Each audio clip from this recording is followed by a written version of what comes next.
na sila. Bye! Oh, mag-picture na lang kayo doon. Bye, Precious!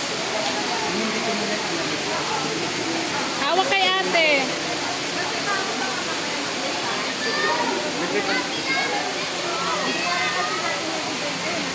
Ay, sarado yung souvenir pala. Manila sila eh. Di ba? Kasi okay na siya eh. Ngayon naman meron. Ayan, nag-picture na sila. Ay,